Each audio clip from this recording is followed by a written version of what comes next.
Welcome to Sultan Tauhid my YouTube channel. So আজকে একটি নতুন ভিডিও নিয়ে চলে আসলাম। আপনার ফোনের যতই নর্মাল ক্যামেরা হোক না কেন, আপনি হুবহু আপনার স্ক্রিনে দেখতে পাচ্ছেন যেরকমটা আপনি নর্মাল থেকে আপনি ফুল এইচডিতে মানে ডিএসএলআর মতো করে ফেলতে পারবেন, যেমনটা আপনার স্ক্রিনে দেখতে পাচ্ছেন। তো শিখতে হলে পুরো ভিডিওটি দেখতে হবে। সো আমি চলে আসলাম মূল ভিডিওতে আসার পর আমি চলে যাব লাইটরুমে আসার পর আমি আমার ফাইল থেকে যে কোনো একটি ছবি সিলেক্ট করব। সো সেটার জন্য আমি গ্যালারিতে চলে আসলাম। গ্যালারিতে আসার পর আমি এখান থেকে যে কোনো একটি ছবি সিলেক্ট করে নিলাম।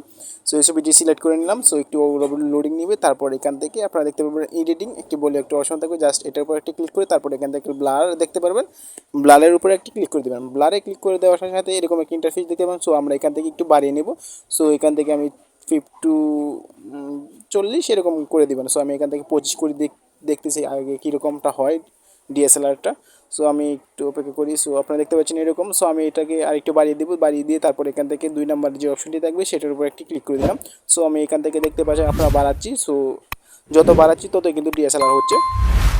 গাইস, হুবহু ডিএসএলআর মতো এই ছবিটিকে করার জন্য আমরা দেখতে পাচ্ছি রিং বলে একটি অপশন থাকবে, জাস্ট এটার উপর একটি ক্লিক করে তারপর এখান থেকে আপনারা 42 করে দিবেন। তারপর এখান থেকে টিক্সিনের উপর একটি ক্লিক করে দিবেন। সো এই ছবিটিকে এখন কালার দেওয়ার জন্য আমরা চলে যাব এই অপশনটিতে। এটার নাম হচ্ছে প্রিসেট। জাস্ট এখান থেকে আপনারা দেখতে পাচ্ছেন প্রিমিয়াম ইউজ।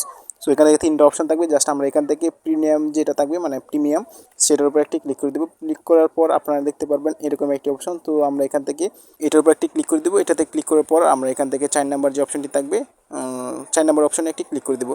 সো আমি এখান থেকে 4 নম্বর অপশনে ক্লিক করে দিয়ে তারপর এখান থেকে টিক্সিনের উপর একটি ক্লিক করে দিব। So okay. সো আমরা এখন দেখতে পাচ্ছি আমাদের পিছনের ব্যাকগ্রাউন্ড অনেক সুন্দর, কিন্তু আমাদের চেহারা সুন্দর নয়। সেটার জন্য আমরা এই আইকনটার উপর একটি ক্লিক করে দিব। এটাতে ক্লিক করার পর আমরা এখানে দেখতে পারবো সিলেক্ট সাবজেক্ট বলে একটা অপশন থাকবে, জাস্ট এই সিলেক্ট সাবজেক্টের উপর একটি ক্লিক করবো। তারপর এখান থেকে কিছুটা লোডিং নেবে।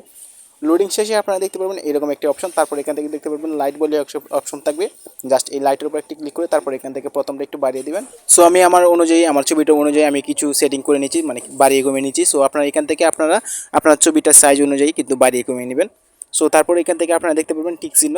সো মানে ছবিটার কাজ শেষ হয়ে গেলে, লাইট বাড়ানো হয়ে গেলে তারপর এখান থেকে নিচে দেখতে পারবেন টিক চিহ্ন, জাস্ট এই টিক চিহ্নের উপর একটি ক্লিক করে দিবেন। ওকে গাইস, আমার এই ছবিটার পুরোপুরি কাজ শেষ হয়ে গেছে। এখন আমার এটাকে ফাইলে নিতে হবে, সেটার জন্য আমরা উপরে দেখতে পাচ্ছি শেয়ার আইকন, জাস্ট এই শেয়ার আইকনের উপর একটি ক্লিক করে তারপর এখান থেকে দেখতে পারবো সেভ টু ডিভাইস। সো আপনারা এটার উপর একটি ক্লিক করে দিলেই ছবিটি কিন্তু সেভ হয়ে গ্যালারিতে চলে যাবে। এখন এই ছবিটাকে আরেকটু বেটার মানে আউটলুক পাওয়ার জন্য আপনারা এখান থেকে রেমিনি দিয়ে কিছুটা মানে পরিষ্কার করে নিতে পারবেন। সো সেটা আমি আর দেখাচ্ছি না। সো ভিউয়ার্স, আমি আপনাদের মাঝে এই ছবিটাকে এডিটিং করে দেখিয়েছিলাম। তারপর বন্ধুরা ছবিটা কিন্তু এরকম হয়েছে। সো আমার বলার কিছু নাই। সো আপনারা এখানে দেখতে পাচ্ছেন।